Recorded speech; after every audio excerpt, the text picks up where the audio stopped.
Hello and welcome to France 24's Culture Show. I'm Marjorie Hash. Yamina Benguigi's film Sœurs, or Sisters in English, is out this week and stars Isabelle Adjani, one of France's most acclaimed actresses with 5 César Awards and 2 Cannes Gongs under her belt. She plays one of 3 Franco-Algerian sisters alongside Maïwenn and Rachida Brakni in a film that explores themes of family, womanhood and identity. Sœurs tells a tale of 3 sisters born in France who one day decide to go to Algeria to find their long-lost brother. It's the semi-autobiographic story of director Yamina Benguigui, who carries the weight of a painful past. The film talks about France and Algeria, of Algeria and France, of us, of our place here, of our place there, or of our non-place, neither here or there. Tu nous prends pour des étrangères. Pour toi, on n'est pas de chez vous. C'est la meilleure, ça. Vous êtes des Algériennes maintenant. Vous grandissez en France, vous vivez en France. Les liens, ils étaient coupés. On est venu chercher notre frère. Est-ce que tu veux nous aider? The 3 sisters represent the first generation of Franco-Algerians, brought to life by actresses who are themselves a product of different cultures. What was important was that all these actresses had a link with Algeria.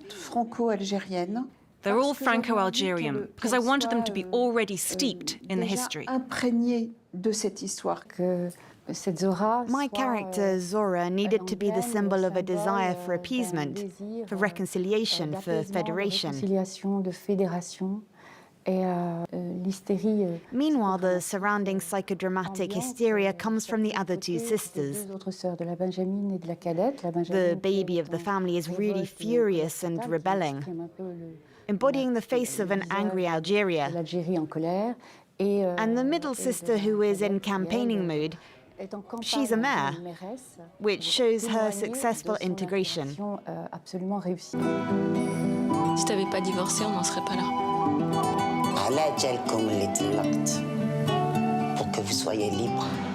Sœurs gives a rare voice to a generation of French-Algerian women that's attached to its life in France, but also to its multicultural roots. Every summer has its soundtrack, and one recently released album that is full of sun-drenched tracks, infectious beats, and lyrics evoking lust, independence, and summer romance is that of American rapper, performer, poet, and activist Mykki Blanco. Their album, Broken Hearts and Beauty Sleep, is one of our favourites here at the France 24 Music Desk. We caught up with Mykki to find out more about the person behind it. Hello, bienvenue. This is Mykki Blanco, and you are watching France 24. No kitty, but I got that sass. Rich chick, but she don't pay tax. Fake lips, but she don't got class. Fake hitters, they don't get no pass. Talk big, but he just blow gas. Toxic, free Brit, but you not that hip. Goody random at the mob, but you just not get. Busy wrapping up a slop, yo, I see you, pig. Not a second glance, not a second chance. Mykki, thank you very much for joining us from LA. Broken Hearts and Beauty Sleep is fast becoming my summer record of 2021, hands down. It's themed around love, the idea of a summer fling, but also self-love and putting oneself and one's needs first. How conscious were you of this sort of idea of a summer romance when you were writing this record? My ex-boyfriend, we were together for 3.5 years, and we broke up in August of 2019. And I'm not someone who walks into the music studio and says, I'm sad today, so today it's going to be a sad song, you know? But what I realized when I had this kind of epiphany moment, when I was doing the song placements, I was like, oh my God, like, so much must have been coming up through my subconscious writing these songs, you know, about the breakup and mourning the relationship. With Broken Hearts and Beauty Sleep, kind of reflecting on the fact that they were, you know, mostly love songs. I always like to do something I've never done before, right? And I kind of wanted a really straightforward, kind of like almost like pop, slick, memorable, you know, title.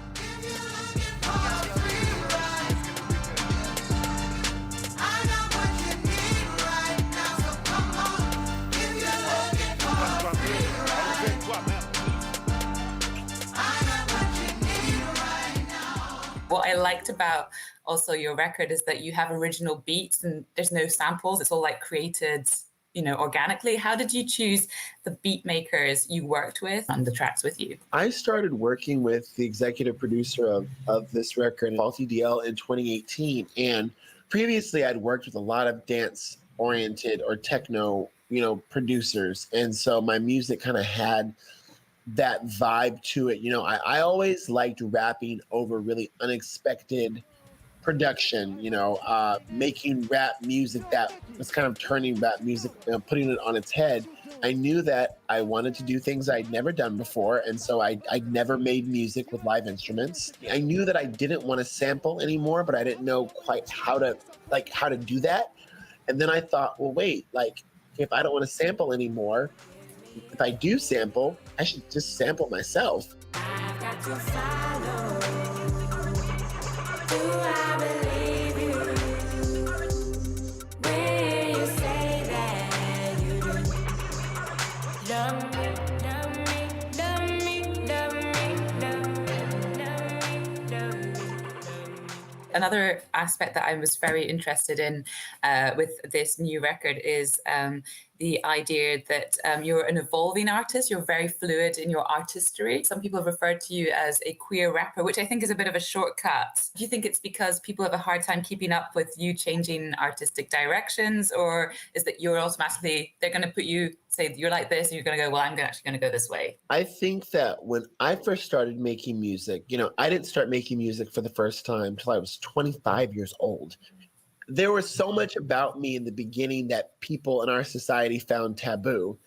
And that, that now a lot of these dialogues around gender and sexuality and people being, honestly, even people being open about having, HIV, and just, it's crazy now to exist, we're talking, 8 or 9 years later, and the acceleration point of how people process, or even the things that have entered the mainstream conversation, it's wild to me, because I just remember not that long ago, the world was in such a different place. So I'm able to benefit from this atmosphere of acceptance that I helped pioneer. Yeah. I get where the shortcuts come from, but when you're an artist and you know that you want to do this for the rest of your life, I guess those considerations, they don't matter as much, because I think about someone like Bowie, or I think about someone like, Elton John, or, Barry Gibb from the Bee Gees, or Prince, or Madonna, or Cher even. When I think about these people that have had real eras to their artistry, that's what I'm modeling myself after. So yeah, I think that, for those early years, probably the queer rap, label, it probably fit, and enabled people to have an entryway into my artistry. But, now probably based just on the fact that I'm a different artist, that I've evolved, that my music is so wildly different now, there will probably be new labels, or maybe no labels, who knows? I thought first, second, third date was how you should measure. If I was a jump off, if I was a boo thing, ride or die by your side, if I was a true thing. Summer come, yes, I'm on my own. Don't think I'm picking up my damn phone. Talking about HIV, when you came out to the world about having it a few years ago, you were very worried that you were going to ruin your career, even though nowadays it's obviously not the death sentence it was back in the 80s and 90s. There's no cure, of course, but you can live with it. What kind of advice would you give your younger self, and also young people watching? I think if I could give anyone any advice, because I'm still such a work in progress myself, but I feel like if I could give anybody any advice, it would be that it doesn't have to be hard, but you do have to be willing, especially if you're going to be an artist, you have to be willing to be uncomfortable, and you have to be willing to sacrifice, and also perseverance. If you're going to do this, oh my God, perseverance is so important, and you should, you have to authentically also love this. If you're in this, for notoriety, or if you're in this, for a quick fame grab, well, good luck, honey. You mentioned the fact that you were very influenced by Riot Girl movement, which we were a bit too young to kind of embrace the first time around because it came out as this feminist rock movement of the early 90s. We had a bit of a second wave, I would say, in the mid 2000s. And then I'd say right now we're in the full swing of a third movement. Why did it speak to you? I had never heard lyrics that were referencing, artists and feminism and I mean, I was listening to a lot of like La Tigra and also, Bikini Kill and Julie Ruin. And these are actually all Kathleen Hanna projects. So I was a big Kathleen Hanna stan, but I just never heard people talking about the things that she was talking about in dance music.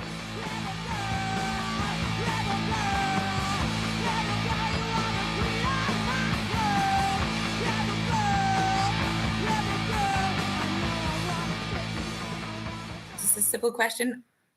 Are we ever too old for a summer romance or fling or broken hearts and beauty sleep? Oh God, no. I hope to have a few of my own this summer.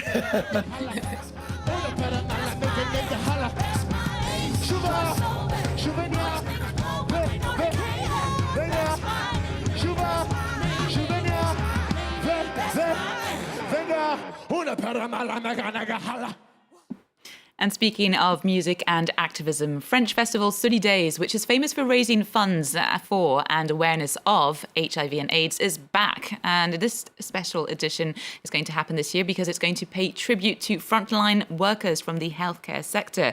We're going to play out with a little glimpse of what these special guests will be able to enjoy.